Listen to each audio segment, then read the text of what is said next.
नमस्ते, जय Shri Ram. Last Tuesday 2 December है म भिडियो बनाउनु पाएन बिकज मेरो एकजना क्लोज दादा बित्नुभयो है।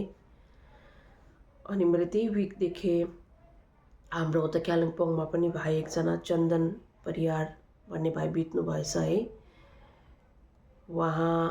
वो भाइले मैले देखेको यही इयर जुन 2025 अराउन्ड है बुवा हजुरको निम्ति उहाँले एउटा पोएम लेख्नु भएको थियो है। उहाँले 3 अक्टोबर 2002 डे को बारेमा डिस्क्राइब मतलब उयो गर्नुभएको थियो। उहाँ पुरा डिस्क्राइब गरेर त्यो दिन कस्तो भयो के भयो भनेर लेख्नु भएको थियो मेरो बुवा हजुरको तारिफमा है। उहाँलाई पनि म थ्याङ्क यू भन्न चाहन्थे है, तर सोचेको थिइनँ कि यसको बाद भन्छु होला भनेर। मैले कुनै भिडियोमा चाहिँ भन्छु भनेर सोचिरहेको थिएँ, but he is no more है। तर उहाँ भाइलाई पनि म थ्याङ्क यू भन्न चाहन्छु है। जिन्दगी कस्तो हुन्छ है थाहै हुँदैन के लेखेको छ भनेर है। जानु त एक दिन सबैलाई नै पर्ने हो है। त्यही हो ढिलो छिटो माथि भगवानले जे लेख्नु भएको छ त्यसैको अनुसार नै चल्छ मान्छेको जिन्दगी है। घरमा कोही बित्छ है, त्यो बितिरहेको मान्छेको परिवारहरूलाई कति दुःख हुन्छ है। तर बिचरा उहाँहरू स्ट्रङ भएर लाइफमा मुभ अन हुनैपर्छ, किनभने उनीहरूकोमा के अप्सनै हुँदैन जस्ट टु मुभ अन है। जो बित्नु भयो उहाँको यादहरू लिएर है। अनि आज मैले ज्यादा राखेको छुइनँ है। मैले लास्ट ट्युजडे नोभेम्बर 25 को बाद है मैले याद गरिरहेको थिएँ हाम्रो उताको शहीद दिवस है। त्यहाँ शहीद पार्कमा कस्तो हुन्छ भनेर है। अनि सानोमा मलाई याद आएको है मेरो मम्मी बुवा है लाई इन्भिटेसन आउँथ्यो त्यहाँ शहीद पार्कमा आउनु भनेर है। साथै हामीलाई पनि लानुहुन्थ्यो है। त्यहाँ हामी फ्रन्ट सिटमा बुवा मम्मी म मेरो भाइ है। अनि म आजको दिनमा याद गर्छु क्या, मम्मीको अलगै एक्साइटमेन्ट हुन्थ्यो त्यो दिनको लागि है। 27 किनकि 27 जुलाई 1986 है मम्मीको पनि ठुलो योगदान कन्ट्रिब्युसन रहेको छ गोर्खाल्यान्डको निम्ति है। अब उहाँहरूलाई नै थाहा होला त्यति बेला के भएको थियो, उहाँहरूले के गर्नुभएको थियो। त्यसैले गर्दा है 27 जुलाईको लागि मम्मीको अलग्गै एक्साइटमेन्ट हुन्थ्यो है। मेरो र भाइको निम्ति नयाँ नयाँ लुगा राखिदिनुहुन्थ्यो। स्वयम्वर भूमिका 27 जुलाईमा जाँदा चाहिँ यो लुगा लाउनु है भनेर हाम्रो लागि लुगा राखिदिनुहुन्थ्यो। आज सोच्छु, अहिले सोच्छु है मम्मीले आफूले गरेको कामहरू पनि उहाँलाई याद गर्नुहुन्थ्यो होला है।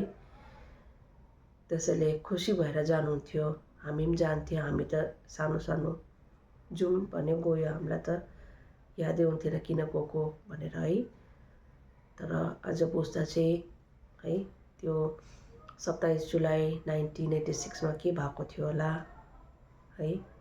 मम्मी बुवाले फेस गर्नुभएको त्यो दिनहरू है। अन्त हामी जान्थ्यौँ त्यसरी है। एभ्री इयरै जान्थ्यो शहीद दिवसमा है। तर मैले यति मम्मी बुवा बित्नु भइसकेर है, जस्तै हामी सानै थियो, हामी त सर्भाइभलमै बिजी थियो है। के गर्नु कसो गर्नु भनेर है। हामीले बुझेको पनि छैन कहाँ जानु, यस्तोमा पनि जानु पर्थ्यो र हामीलाई कसैले बोलाएन पनि है। जहाँ है शहीदहरूलाई याद गर्छन् है, श्रद्धाञ्जली दिन्छन् त्यो शहीद पार्कमा है, जहाँ मेरो बुवा हजुर आफै नै गएर त्यो चिजहरूमा इन्भल्भ हुनुहुन्थ्यो है। त्यसको धेरै धेरै साल बाद मेरो बुवा हजुर नै सहिद हुनुभयो है। अझै पनि हुन्छ होला त्यहाँ शहीद दिवसमा के मलाई थाहा छैन है त्यति। तर मैले त्यसको बाद मम्मी बुवा बित्नु भएर चाहिँ देखेँ, त्यसको बाद हामीलाई कसैले त्यहाँ बोलाएन पनि, याद पनि गरेन। किन होला है, मैले यो कुरा बुझ्नु सकिनँ। चलो म त यता बाहिरै थिएँ घरदेखि है। मेरो भाइ त उतै थियो नि त स्वयंवर है। हामीलाई बोलाएन त्यहाँ कहिले पनि। यो चिजले चाहिँ मलाई धेरै नै हर्ट भएको छ है। किनभने मेरो मम्मीको पनि अलमोस्ट इक्वली कन्ट्रिब्युसन थियो है आन्दोलनको लागि है। तर उहाँको दुईजना नानीहरूलाई त्यो कहिले पनि बोलाएन कसैले है। यो चिज चाहिँ मलाई अलिकति नराम्रो लागेको छ आजको दिनमा सोच्दा चाहिँ है। आज म ज्यादा राख्ने अब मनबाट त्यति भएको पनि छैन है। बट म यो चिज पनि स्टप गर्न सक्दिनँ बिकज धेरै साल बाद है म यसरी बोलिरहेको छु है। यसरी मैले धेरै कुरा सेयर गरिरहेको छु है। यो पनि म स्टप गर्न सक्दिनँ। लास्ट ट्युजडे त मेरो त्यस्तो कन्डिसनै थिएन कि म के आएर बोलौँ बनौँ भनेर है। अब यो हप्ता पनि त्यस्तै नै छ। अलिक टाइम त लाग्छ योदेखि बाहिर निस्किनु है। अब भोलि त्यो उहाँ दादाको 13 दिनको काम छ। अनि बिहानै हामी 4-5 बजी देहरादुन जानुपर्छ है। तो आज म ज्यादा राख्दिनँ, यति नै राख्छु। Next Tuesday I'll come up. Thank you so much for watching. Jai Shri Ram.